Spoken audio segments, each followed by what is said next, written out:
Teman-teman, dalam sistem hukum di Indonesia terdapat berbagai peraturan perundang-undangan. Salah satunya adalah peraturan presiden atau Perpres.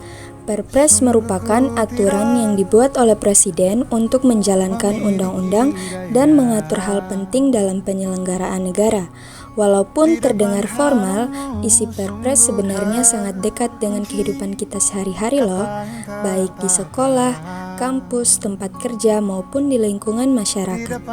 Salah satu Perpres yang relevan dengan kehidupan sehari-hari adalah Peraturan Presiden Republik Indonesia Nomor 63 Tahun 2019 tentang penggunaan bahasa Indonesia. Peraturan ini dibuat karena dalam banyak situasi resmi, bahasa Indonesia masih sering digunakan secara tidak tepat, seperti terlalu santai atau bercampur dengan bahasa asing. Padahal sebagai bahasa negara, bahasa Indonesia seharusnya digunakan secara tertib, jelas, dan bermartabat, terutama dalam kegiatan resmi dan pelayanan publik. Perpres ini bertujuan untuk menegaskan kembali kedudukan bahasa Indonesia sebagai bahasa resmi negara, bukan untuk membatasi tetapi untuk memberikan pedoman agar penggunaannya sesuai dengan konteks. Salah satu pasal pentingnya adalah pasal 2 yang menyatakan bahwa penggunaan bahasa Indonesia harus memenuhi kriteria bahasa yang baik dan benar sesuai kaidah bahasa.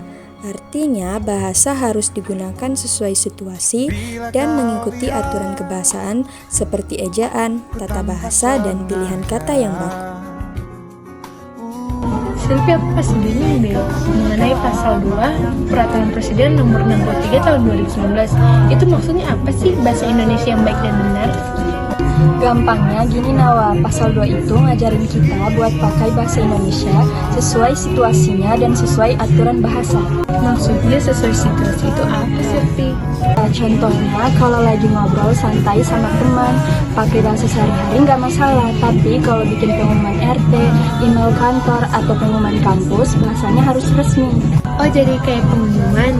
Betul, misalnya yang benar itu mahasiswa diwajibkan hadir tepat waktu, bukan mahasiswa harap datang tepat waktu ya. Pasal 2 juga soal benar, artinya sesuai kaidah.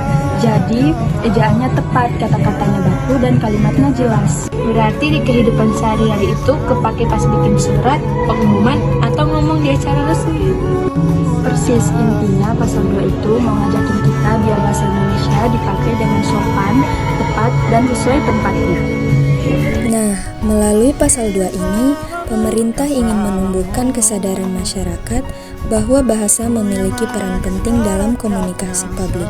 Bahasa yang tertib dan jelas akan membantu menyampaikan informasi secara efektif, menghindari kesalahpahaman, serta mencerminkan sikap profesional. Dengan kata lain, cara kita berbahasa juga mencerminkan cara kita menghargai aturan dan menghargai orang lain.